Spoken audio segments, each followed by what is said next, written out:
René keer my net nou hier voor en hy vra vir my, ja ek moet deel. Eers dog ek die ou maak 'n grap, maar toe kom ek agter die grapie is toe nou nie, dis toe nou die werklikheid. Maar die gedagte wat op my hart is presies die gedagte wat Stef gedeel het net nou, toe hy gesê het, gaan en gemaak disippels. Ek het so 2 of 3 weke terug het ek in Petrusstein gedeel, toe het ek gevra, wat is die implikasies?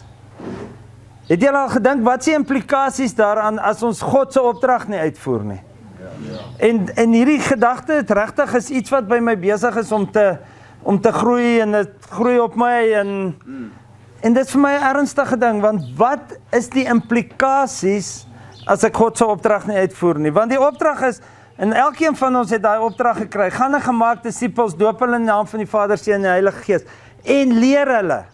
Ons is baie maklik om te sê, ons gaan en ons wil gaan disippels maak. En ons gaan en ons wil hulle gaan doop. Maar ons eindig by, ons leer hulle nie.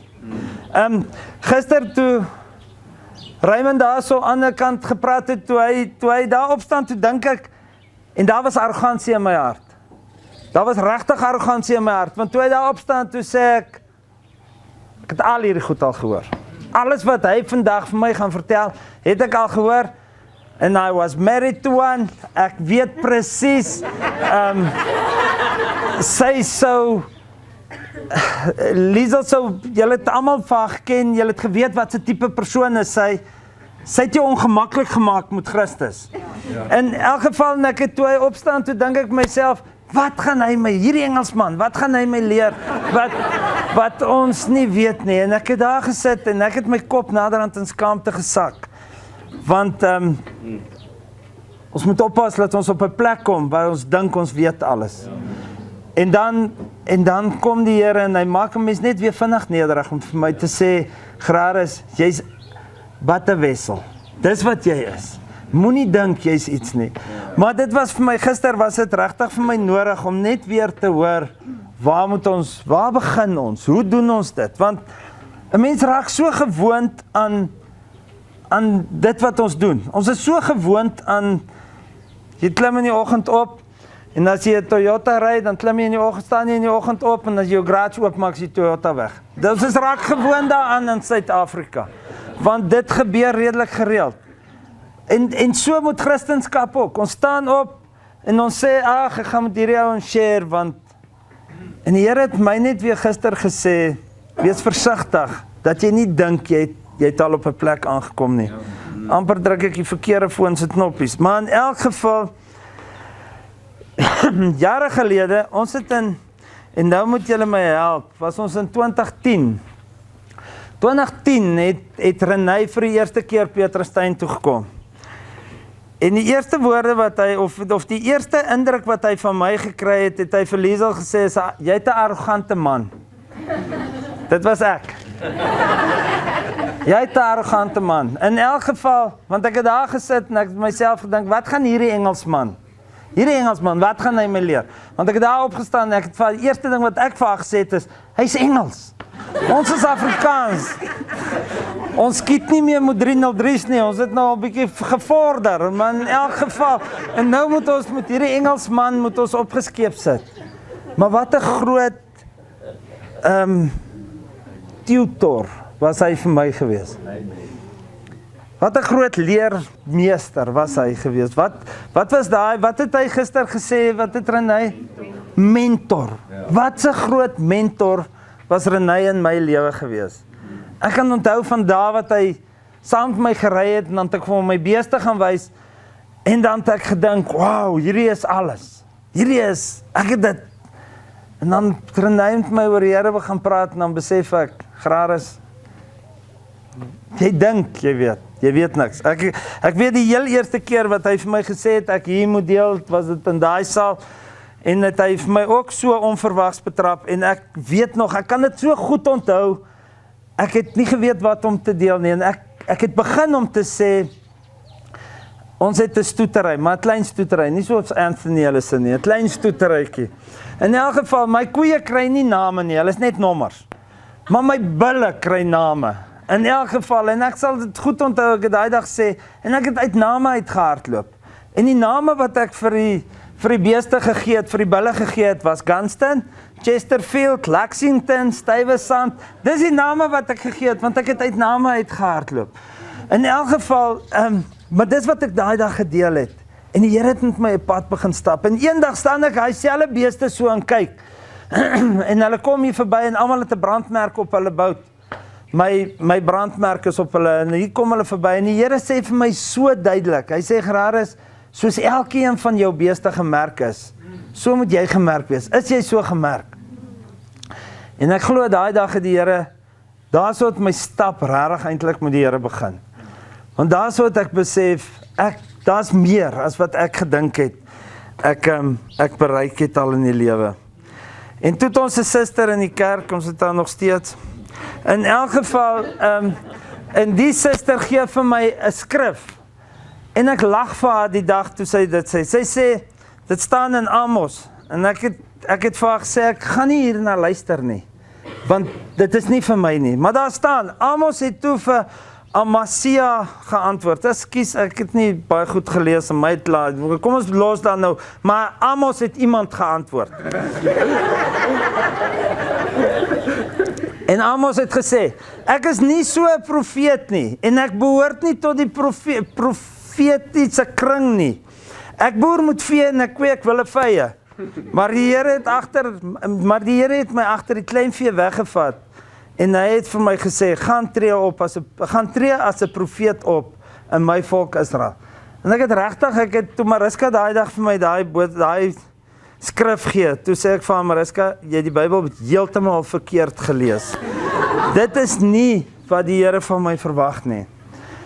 En ons het 'n pad met die Here gestap, en soos ek net nou gesê het, is, my Fortuner staan daar bo. Hy het 860.000 kilos op sy klok. 60.000 is persoonlik. 800.000 is vir die kerk gery. Dit was 'n belt hoe hy was. Ons het een keer 16 of 17 sulke dik matrieks in die kar gelaai, waarvan hy een was. Maar in elk geval, ons het 16 of 17 in daai kar gelaai, want ons wou net kyk hoeveel mense kon ons by die kerk kry.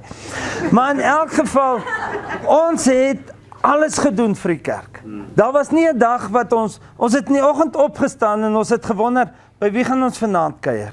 By wie gaan ons koffie drink? Liters en liters en liters koffie het ons gedrink. In elk geval, maar ek nog steeds hierdie ding in my hart gehad om te sê, ek is tevrede met dit wat ek doen. Ek is doodtevrede om net te pitch. Liesel het al die praatwerk gedoen en ek het die groetwerk gedoen. Dan het ons huis toe gegaan.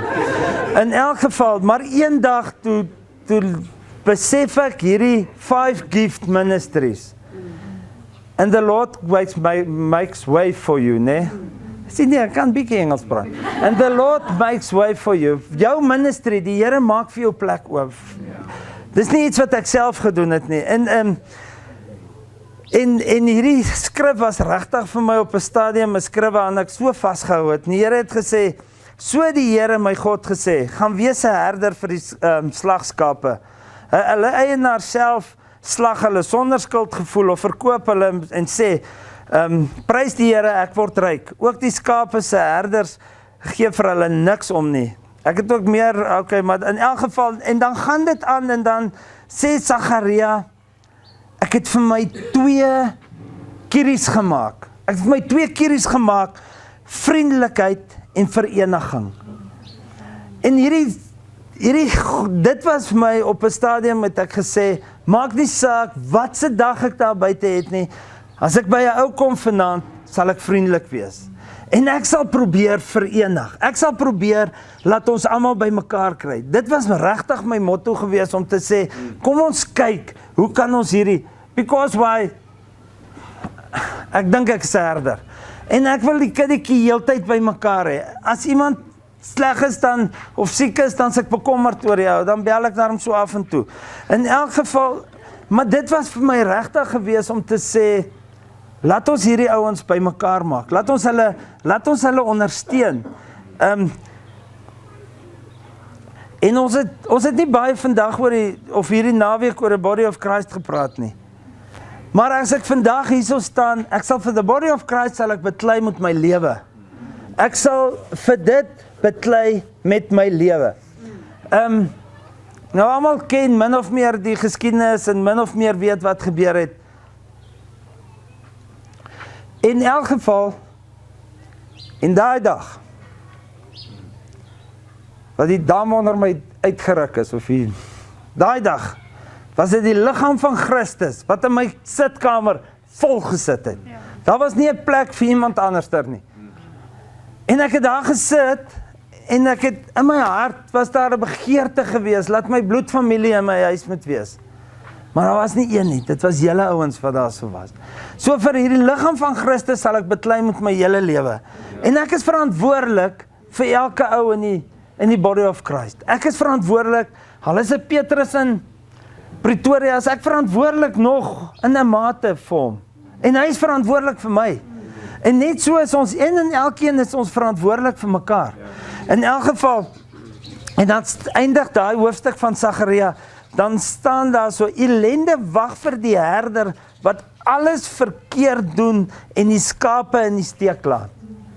Dis wat die Here sê wat gaan gebeur. So as jy wil besluit, of as jy dink jy's 'n herder, jy het 'n verantwoordelikheid.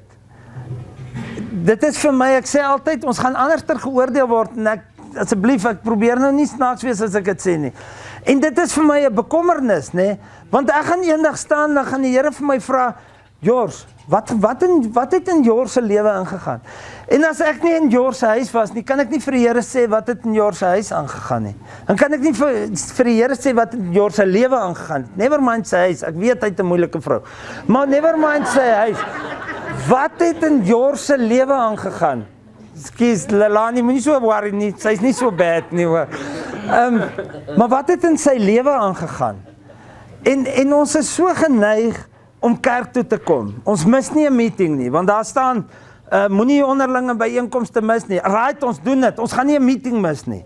So ons is Sondag in die kerk. En Pieterstein en Dinsdag het ons meeting dan.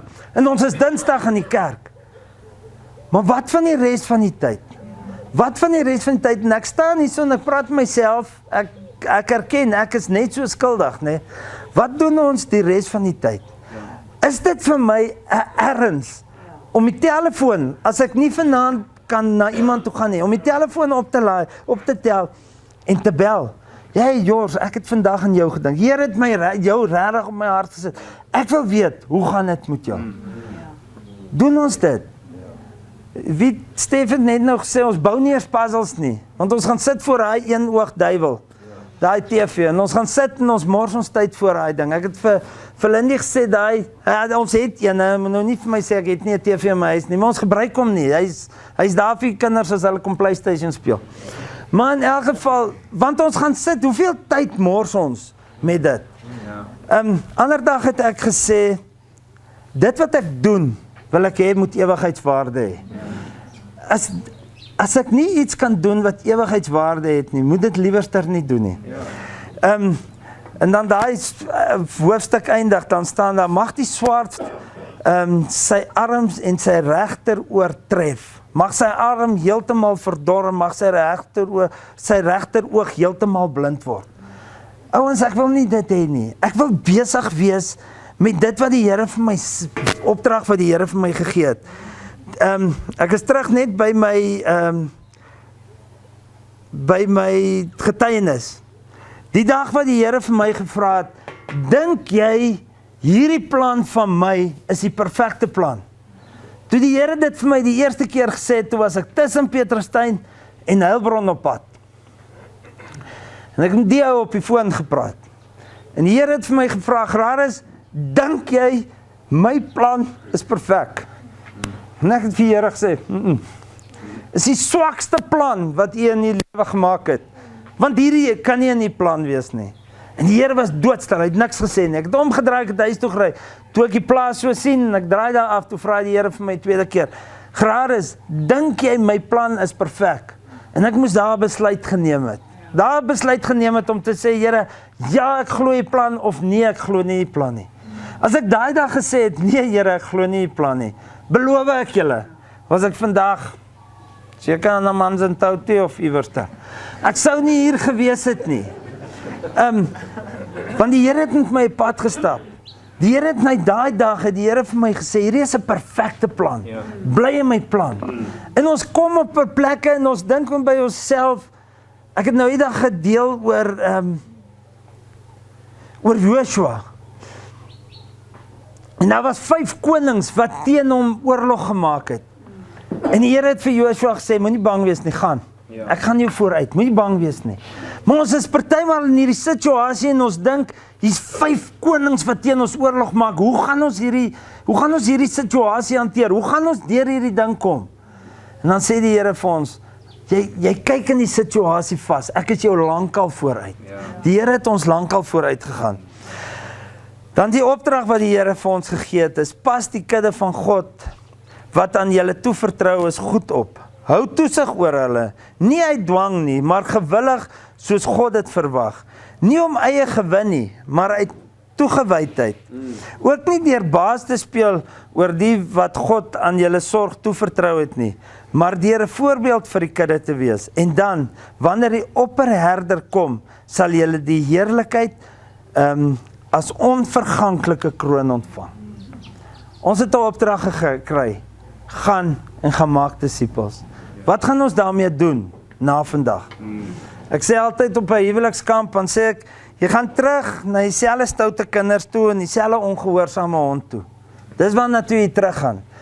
Julle gaan vandag terug en julle gaan na dieselfde werke toe, julle gaan na dieselfde plekke toe, julle gaan na julle selfde familie toe. Niks het verander nie. Maar wat is die verskil? Iemand het die naweek gesê is die grootste plek waar ons sendingwerk kan doen is by ons, om by ons kinders te begin. Ons gaan terug na ons kinders toe. Gaan hulle die verskil in ons lewens sien. Gaan hulle kan sê, ek wil hê wat hy het. Nie, wow, my pa het 'n bankrekening, moenie dink nie. En ek soek die bankrekening, nie dit nie. Hy moet sê, wow, kyk hoe lewe my pa, kyk hoe tree hy op teenoor ander mense. Kyk hoe bekommerd is hy oor 'n ou wat besig is om sy salvation te verloor. Daai ou spandeer tyd op sy knieë. Hy bid vir 'n fellowship. Hy bid nie net vir 'n persoon nie, hy bid vir 'n fellowship. Ek is net gou nog by Joshua. Joshua het op 'n stadium met hy daai oorlog gevoer teen hy 5 konings en hy het op 'n stadium met hy 'n gebed gebid en hy het gesê, son staan stil oor die dal van, ek kan nie onthou nie, en maan staan stil oor die dal van dit. Hoekom het hy dit gebid? Want hy was besig met God se werk. Hy wou seker gemaak het die opdrag wat hy gee, voer hy uit en hy maak dit klaar. En hoe baie maal kom ons op 'n punt en ons sê, ons gaan nie hierdie opdrag uitvoer, ons kan nie hierdie opdrag verder uitvoer nie. So, kom net maar antwoord. Môreoggend dan staan ons op en gaan ons weer probeer. As mens in die oggend weer probeer, dan moet jy alles van voor af begin. Maar as jy op 'n plek besig is, kom ons kom regtig tot die Here en ons sê, Here Jesus, ons is besig met hierdie persoon. Laat die son net vir 'n oomblik stil staan oor daai ou se lewe. Laat die maan net stil staan, laat sy lewe net vir 'n oomblik stil staan. Laat ons kan vorentoe gaan. Nou is dit klaar. Laaste getuienis. Ons kom eendag by mense aan wat huwelikskrisis het. Nou huwelike vir my is vir ons. Nou is huwelike is baie belangrik. Maar ons kom by mense aan wat 'n huwelikskrisis het, maar soos in krisis. Die man en die vrou verneek, die vrou die man verneek. Dit is chaos. En ons sit daar so en ek kyk hierdie situasie en ek dink by myself, die kan nie werk nie. En op 'n stadium sê die Here vir my, al wat jy vir hulle sê vandag is, jy bid, Here gee my opnuut 'n liefde vir hom. Sy bid, Here gee my opnuut, nee, hy bid, gee my 'n liefde vir haar. Sy bid, gee my 'n liefde vir hom. Ek sê vir hulle, dis wat julle bid vir 'n week lank. Ek sê, jy vra nie die Here niks nie, jy sê die Here niks anders nie, dis wat jy bid. En ek klim in 'n hy Fortuner, en ek sit nog kilos op, en ek ry daar weg, en ek sê, hierdie is dis 'n dooie ding, ons ry 'n dooie perd hierso. Ons kan dit net so makliker vandag wees het om te sê, jy gaan jou rigting, jy gaan jou rigting, die kinders beklei onder mekaar, en In elk geval, 'n week later kom ons daarso. En die situasie het verander. Nie reg nie, situasie het verander. En ouens, ek staan vandag en ek kan sê, die Here het restore in daai huwelik. Heeltemal in daai huwelik restore. Maar was ek nie gehoorsaam daai dag om te sê, dis wat die Here nou op hierdie oomblik vir my sê nie, wat sou dan gebeur het? So ek los julle met dit om te sê, kom ons luister regtig wat sê die Here se opdrag aan ons. En kom ons wees sensitief. Ek het net nou vir Petrus gesê, ek is so bang, ek is die ou wat in die meeting inkom, en die Heilige Gees wegjaag. Moet my attitude, want ek het baie maal 'n attitude, ek's 'n bekus, ek kan 'n attitude hê. In elk geval, ons kom baie maal in die meeting in, en ons dink by onsself, hoor jy, I've arrived, ek het hierdie, alles het ek, en my attitude kan maak dat die Heilige Gees nie kan beweeg nie. En die Here is met my daarmee besig, en ek wil julle regtig los met dit, om te sê, kom ons wees gehoorsaam aan die Here. As die Here vir ons 'n opdrag gegee het om uit te voer, kom ons voer daai opdrag uit. Want hy gaan eendag vir ons rekenskap vra van daai opdrag. Amen. Ek meen, as ek kyk na die groep mense wat hier sit, en dit maak nie saak ouderdom, fisiese ouderdom en geestelike ouderdom nie, kan ek sien hoe die Here elke ene opgetel het eintlik in daai opsig. En ek het eintlik net, toe ek deur hierdie gewerk het, terwyl Renay vir ons nou gesê het ek net besef eintlik, hoe amazing dit eintlik is om te besef dat, hoe die Here ons optel. En ek wil eintlik sê, een staaltjie, ek het eendag met Dani Botha gedeel, en die ouens wat deel daarvan was, hoef regtig nie vandag sleg te voel nie, maar ek het die heel eerste keer, toe ek in Pieterstein moes liedjies lei, vir een of ander rede het die ouens gevra, hoorie, maar wat is die liedjies wat ons gaan sing? Dus dan net bietjie te check, jy weet, wat gaan hierdie ou laat ons sing, jy weet? En hulle het letterlik my liedjies geskommel eintlik. En ek het letterlik het gevat en ek het daar gaan sit en ek was kwaad eintlik, jy weet? Daai oomblik, toe ek besef, maar hierdie ouens het my liedjies verander. Ek meen, ek het die Here vertrou dat dit so in plek moet wees, jy weet? En ek dink net die eenvoudigheid daarvan is hoe die Here ons eintlik uit daai vlees wil afbreek en sê, ek wil nie hê jy moet meer deel wees van hierdie dinge nie. Want ek wil jou wegvat van dit, want dis die dinge wat jou eintlik terughou en naby aan my wil hê. En so ja, op die einde van die dag het 'n ou gegroei uit dit. En ek dink, met dit gesê, ek meen selfs waar ons in die liggaam beweeg, en ek vandag natuurlik oor die unity 'n bietjie te deel, is eintlik daai ding van, partykeer sê mense in die kerk vir ons iets wat van God afkom, en ons hou nie noodwendig daarvan nie. Want ek sê altyd, ons as mense is op mekaar gesit vir een of ander rede, ons wil nie verkeerd wees nie. Ja. Enige een van julle, daar's niemand wat sal sê, nee, maar ek hou daarvan om verkeerd te wees, want ons is net nie so nie. So ek meen, maar in die kerk voel ons baie keer, en net soos daai tyd, wil ons nie regtig hoor dat ons verkeerd is nie. Ons wil vertrou dat ons het van die Here gehoor.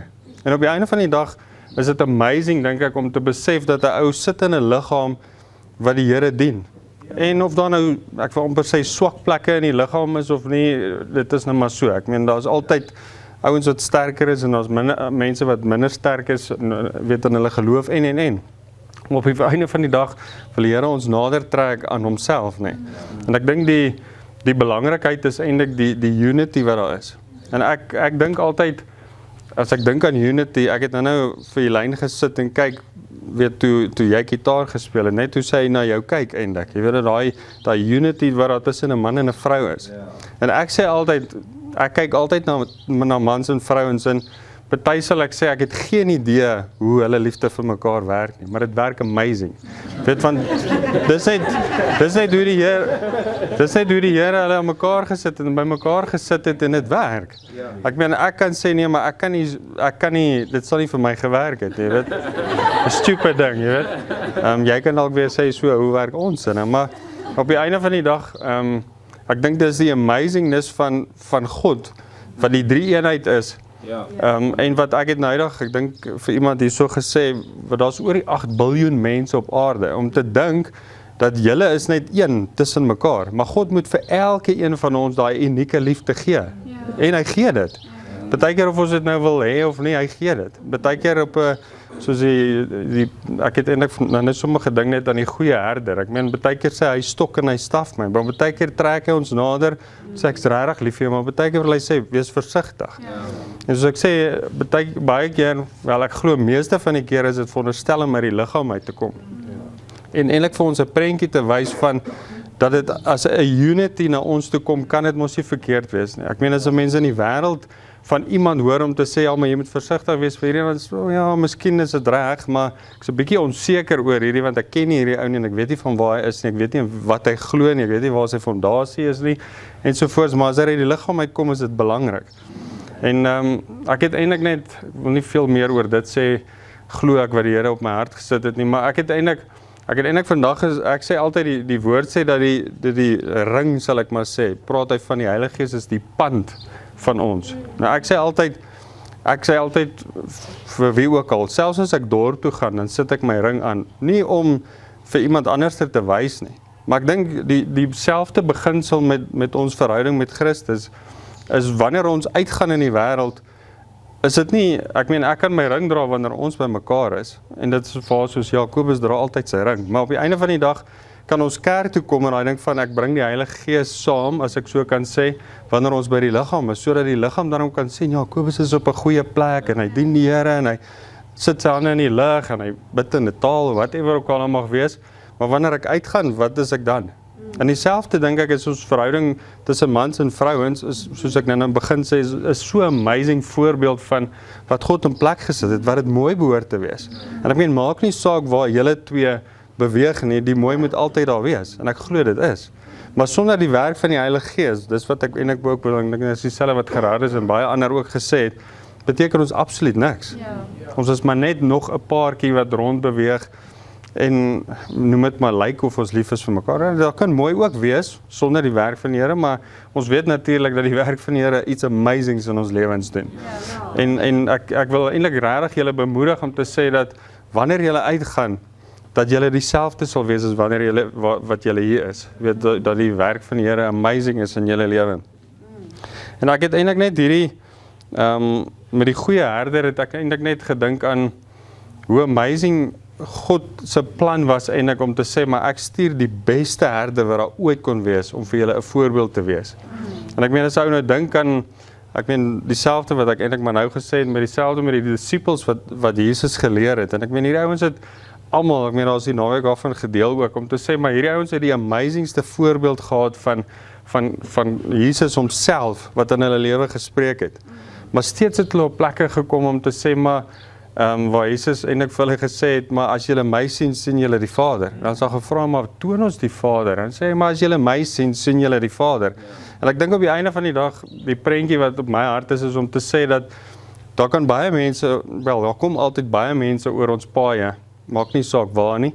Maar op die einde van die dag kan ons seker nie sê, weet dat ons onsself kan sê, maar weet as jy my sien, sien jy die Vader nie. Dit is dalk 'n bietjie vergesorgd as ek so kan sê, maar op die einde van die dag deur die werk van die Heilige Gees nog steeds is daai belangrikheid van dat mense eintlik God in ons lewe kan sien. Jesus was ook net 'n mens op aarde, hy was die seun van God, maar hy was 'n amazing voorbeeld ook deur die werk van die Heilige Gees. Anders was hy heel waarskynlik nou nie lelik wees nie, maar net ook 'n mens. Jy weet, en ek dink op die einde van die dag die werk van die Heilige Gees is daai amazingness wat uit ons uitstraal eintlik om God die Vader vir mense te wys. Want soos ons almal weet, ek sê altyd, ongelukkig kan ons dit nie vir almal sê nie, almal van ons het nie goeie vaders gehad nie, so die figure van vaders in ons lewe was baie keer nie baie goed nie, en baie keer het ons hulle nie baie lank gehad nie.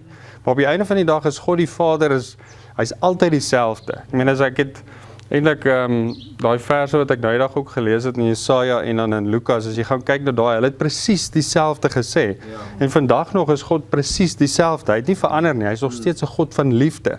Maar dis wat uit ons eventually moet straal in vir 'n verlore gaande wêreld.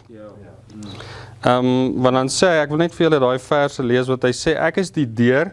Dis nou in Johannes 10 vers 9 sê, ek is die deur, en dan sê hy, as iemand deur my ingaan, sal hy gered word, en hy sal ingaan en uitgaan en veiding vind. En ek het net vanoggend toe ek hierdie lees, toe besef ek, maar daar is so baie kere kom mense in, en hulle vat die woord, en hulle gaan weer uit. Maar op die einde van die dag, ek dink soos Gerardus ook gesê het, om aan te sluit by die herderskap eintlik. Ek dink nie ons besef altyd hoe belangrik herderskap is nie. En ek wil eintlik sê, julle kan vir almal van ons wat herders is. En ek meen, soos die tyd gaan en ons die Here vertrou in die Gees in ons werk, ontwikkel ons eintlik en ons word beter en beter in herderskap of om wat ook al die gawes van die Gees is. Maar om ek wil eintlik sê vir elkeen van ons in die Here op te dra om te sê dat ons goeie herders sal wees. Want ek meen, behalwe dat die skape uitgaan en ingaan, is daar hierdie ding van ouens wat met skape boer, weet presies wat in plek moet wees om hierdie skape om beskerming vir hulle te bied. En ek meen, as ons dink aan die werk van die Here, is daar 'n klomp dinge. Ek meen, die tye het ver aanbeweeg, bedoelende dat die dief soveel meer besef, die duiwel, weet dat hy soveel meer besef dat sy tyd min geword het, so hy gaan soveel, ek glo, hy sal soveel meer effort insit om wat ook al te bring, en soos ons al baie keer gesê het, baie keer is dit klein eenvoudige dingetjies, weet, tussen mans en vrouens byvoorbeeld, of by die werksplekke, of waaroor ook al. So ek wil regtig julle aanmoedig om te sê, Here, maar die ouens of die persone wat herders is in ons kerk, behalwe dat ons moet opkyk en hoor wat hulle vir ons sê, moet ons ook vir hulle bly bid. So ja, amen. Old Gerardus and Kobus have now come before me, and there's just a beautiful what Old Gerardus. old.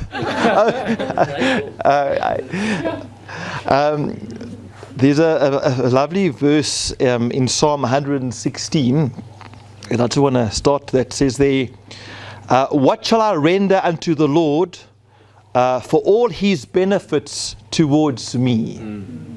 Isn't that beautiful? What shall I do? What shall I render unto the Lord for all His benefits towards me? And I don't know why I always get the short straw. I always have to come last.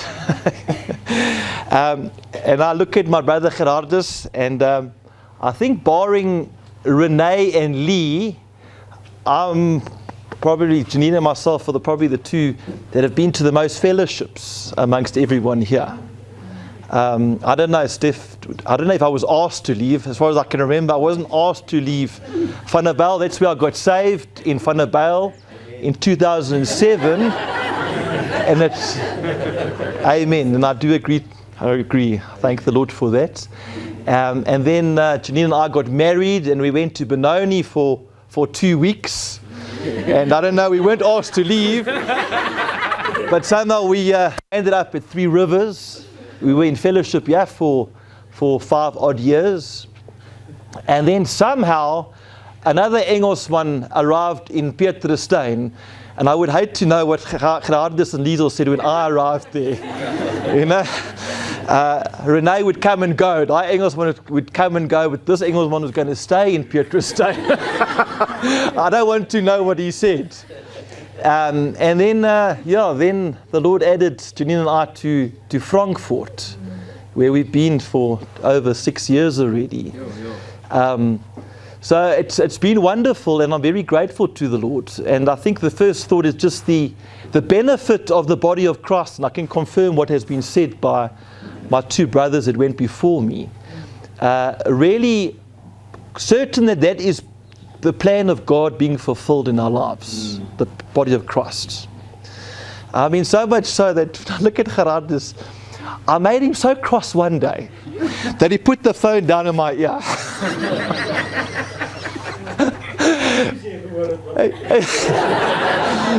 But yet we still love each other, because I'm his brother and he's my brother. And I know for a fact, even though I made him so cross, he laid down his life for me. Absolutely. And I mean, I can say that with regard to many of all the brothers here. I mean, I've got a list, I suppose, of 50, 100 brothers. If I'm in a crisis or a great need, I don't know where to start, because I know all 80 of those guys will drop what they're doing and come rescue me, to save me. And I look at my brother Yaku there too. At a drop of a hat, I know he'll drop what he's doing to save me. And I talk about my brother Kobus. I'm trying to emphasize the body of Christ and the value and the benefit. I went to go visit Marlies and Kobus 3 or 4 weeks ago. I lost track of time. When I walked out, it was pitch dark. And I got so scared because I hadn't told my wife where I was. I got panicky. But the Bible says, if you walk in the light as I am in the light, you have fellowship one with another. Amen. And it's that light of the Lord Jesus Christ that, you know, that brings us together, that allows me to be willing to lay down my life for a brother, isn't it? And that's the benefit. It says here, what shall I render unto the Lord for all his benefits towards me? I beg your pardon. And it's a great, incredible benefit, the body of Christ. Absolutely. And I mean, I know that you're persuaded and convinced about it. The other wonderful benefit of the Lord Jesus, it says here in verse 8, for thou hast delivered my soul from death. The plan of salvation is such a great benefit for you and me. You know, that there is a hope that lies beyond this life, that we know it, isn't it? And Raymond shared yesterday, I think it was his last verse, which is, we just think it's in the first book of Peter, where it speaks about us being beneficiaries of inheriting the kingdom of God, saying that it's undefiled, incorrupted, and fades not away, which is reserved in heaven for you. What a beautiful benefit. That inheritance which is not anything like this world, which is everything contrary to the things of heaven. It's corrupted, it's defiled. I don't have to persuade you that things fade away. You think it's here, but tomorrow it's gone. Nothing survives. But we beneficiaries of an incredible inheritance. And it says that it's reserved in heaven for you. And I was thinking about, and I spoke to someone, a family member the other day, and he's caught in the groove of tradition, a form of godliness but no power. And I know we know many people like that, not so. And somehow the Lord just allowed me to minister to him the gospel in a nutshell. And the thought was, I said, well, how does God know that, well, how do you know you're going to heaven? I mean, how does God know that you're his child? And he said, well, I didn't quite know. It was very awkward. He said, well, I think God knows my heart. And I said to him, and it goes back to Romans chapter 8. Quickly, Romans chapter 8. How God knows if we are of him and we belong to him. It says here, what did I say? I said Romans, eh? Yeah. Romans chapter 6, is it Romans? No, Romans chapter 8. Thanks, Christian. When you're in here, I can't even find it. Acts Romans, there we go. Romans chapter 8. It says here. It says there. It says verse 9. But you are not in the flesh, but in the Spirit. Yeah. If so be that the Spirit of God dwell in you. Now if any, and this is it. Now if any man have not the Spirit of Christ, he is none of his. Yeah. Doesn't that explain it? So you are of him and you belong to him if the Spirit of his Son, Lord Jesus, is in him, in you. And that's what God has done. He's invested the Spirit of his Son in you and me who are believers. And that makes it simple. There's no confusion. You know, have you got the Spirit of Christ in you or have you not got the Spirit of Christ in you? And that's it. In terms of being the gospel and sharing the gospel with people. And that's what we have, eh? Going back to, Raymond, I think I need to go back to the old traditional Bible.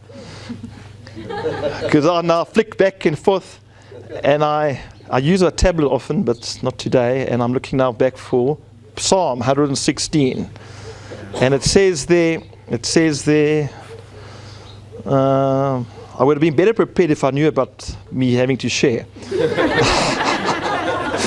And it says here, for thou hast delivered my soul from death, and I will walk before the Lord in the land of the living. Yeah, amen. And that's what happens when the Spirit of Christ, the Son of God, is in us. We start walking in the land of the living. Yeah. Isn't it? The body of Christ, we're not living in the land of the dead.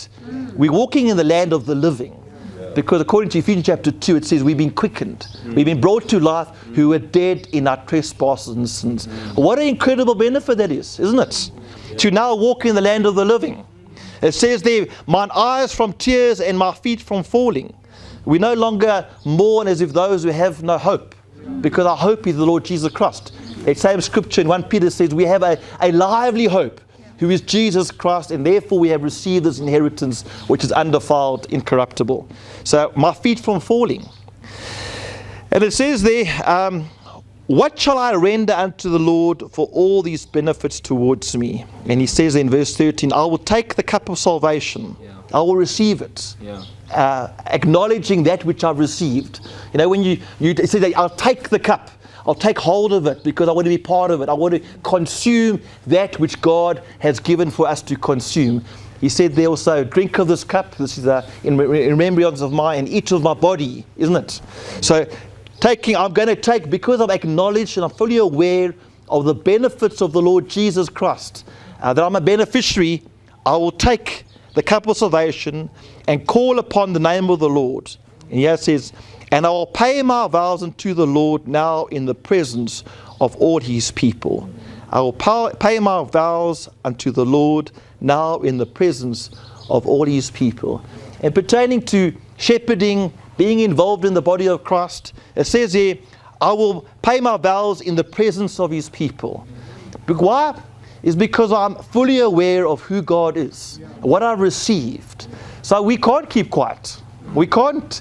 It says, the verse says there, let me just find it here. I didn't highlight it. I will believe, therefore I have spoken. Because we believe and we are aware of these things, it's the reason why we speak. And we speak in the presence of his people. And that's, I think, what I'm referring to is the body of Christ. And to be examples, because I don't know if you've got crickets there in Pretoria. I don't think so. I don't think there's any crickets in Pretoria. I don't know about 3 Rivers, but there's some crickets in Frankfurt. Some evenings we're sitting still and I can hear the crickets. I can't hear anybody else. There's just cricket. There must be a lot of crickets in Frankfurt. I don't know. And then you often get frustrated. What am I going to do? But it says here, I'm going to pay my vows in the presence of his people. And really just lead by example. Lead by example, being used in the spiritual gifts. Pray without ceasing, every opportunity. And just really being an example to those in the presence of the Lord Jesus. And there was a scripture, it says there I might just quote it quickly out of my head. It's in Isaiah chapter 60. It says, arise and shine, for the light is upon you. You know, and that's my challenge, and I'm challenging you too. You know, when you arise, you're raising your hand saying, Lord, I'm available. Amen. I'm standing up.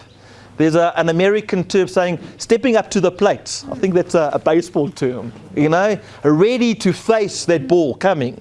Saying, Lord, I'm going to arise and I'm going to shine. And what is that? It's not my light. It says there in the first book of John, it says there, God is light and in him is no darkness. Yeah. So when it says arise, I'm saying, Lord, I'm available.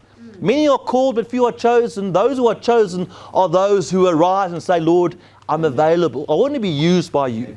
I want to be an example. I want to present and make declarations in the presence of your people. Yeah. So arise and shine, because the light is upon you. Amen. Why have we got the light? Because we have the Spirit of the Spirit of the Son of the Lord Jesus inside of us, and it's His light. If you are in the light and walk in the light, you have fellowship one with another, and the blood of Jesus Christ cleanses you of all your sins.